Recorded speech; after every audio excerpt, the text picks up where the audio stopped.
All right, welcome animation for our second to last assignment. We are going to use our phones and SketchUp, so hopefully it'll focus, to make a stop motion. So you see I got my person there, I got my phone ready. I'm going to go to, you might not be able to see it, it's kind of hard to see. I'm having to shoot this with like two different cameras just so you can see it. I'm going to go to Stop Motion Studio, like this, and I'm going to start a new movie.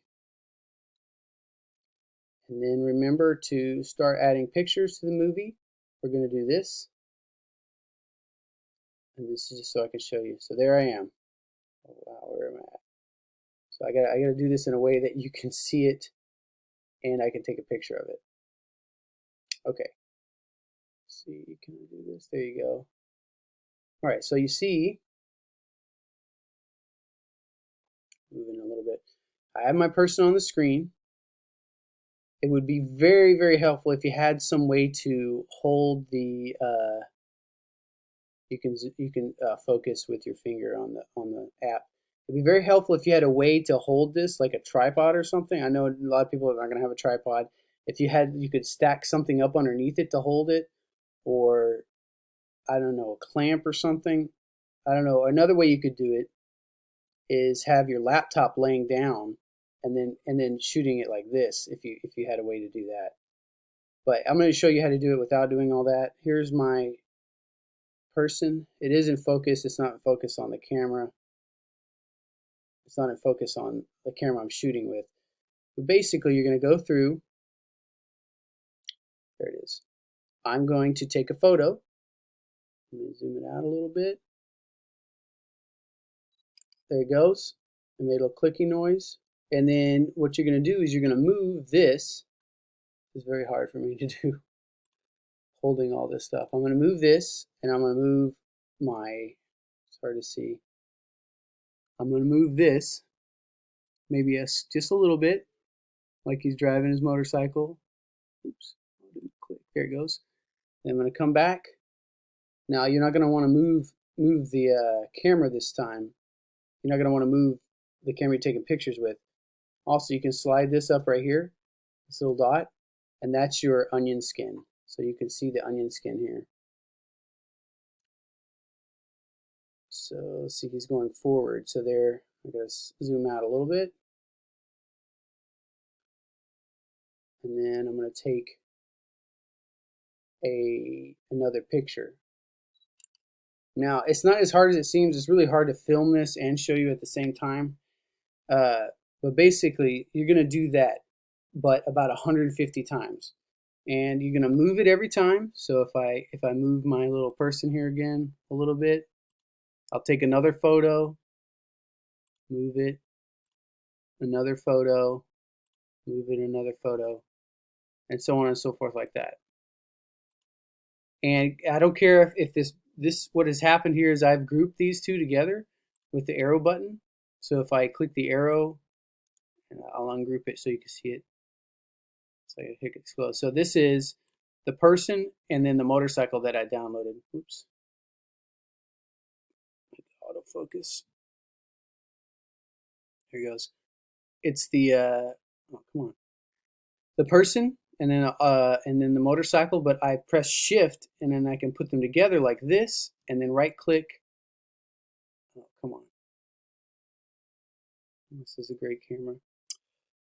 I can right click and then it's probably hard to see on the video, but I am right clicking and I'm saying make a group. So now they're together and I can move them together as one piece. And basically it's just like regular stop motion, except you're doing it virtually on the SketchUp. You're moving it a little bit at a time. And another thing you can do, basically all you're going to be doing is moving it. You can also move it up or down like this, so I could click it right in the middle. And then if I move it along the blue axis, if it'll let me, it's not. I can move it side to side, any direction. And then I also want to move it, it won't let me move it on the blue axis for some reason. Whoa. So yeah, it's lots of fun. Not the ideal program to work in.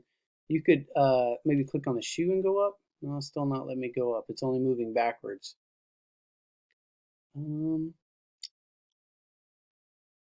So I had him, what I had him doing was he was on this, oops, oh, he was on this half pipe right here, and he was going back and forth on the half pipe, and then he goes flying off the half pipe, and then he lands on the motorcycle, and then it goes backwards. And I did all the sound effects for it, which sound really goofy, but it's fun. If you have problems like going up or down, just figure out a way to move him side to side like this. It really doesn't take that long. The hardest part to me is holding the camera still.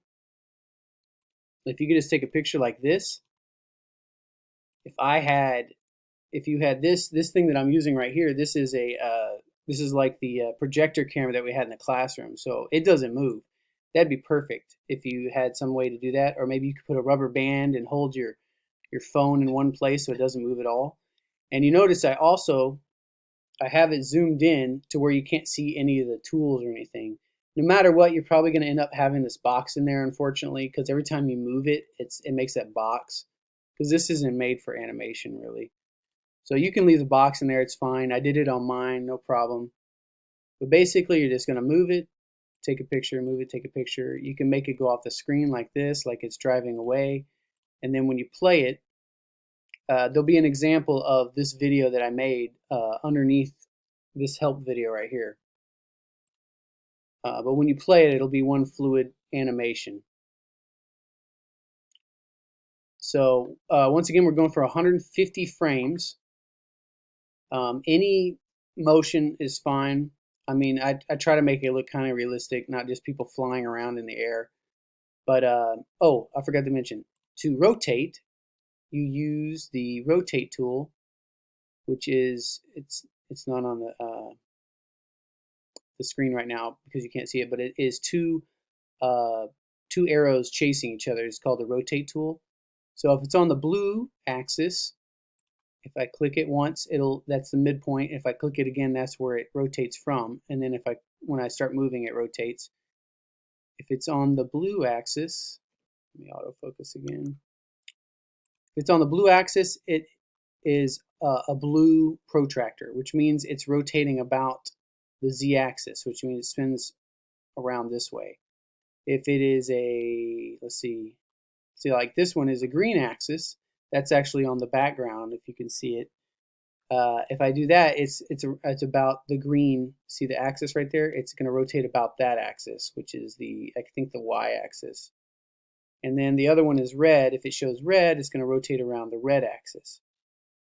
Now, I used this a little bit on this one. So when he was like driving around, oops, when he was driving around, I would rotate him a little bit like this.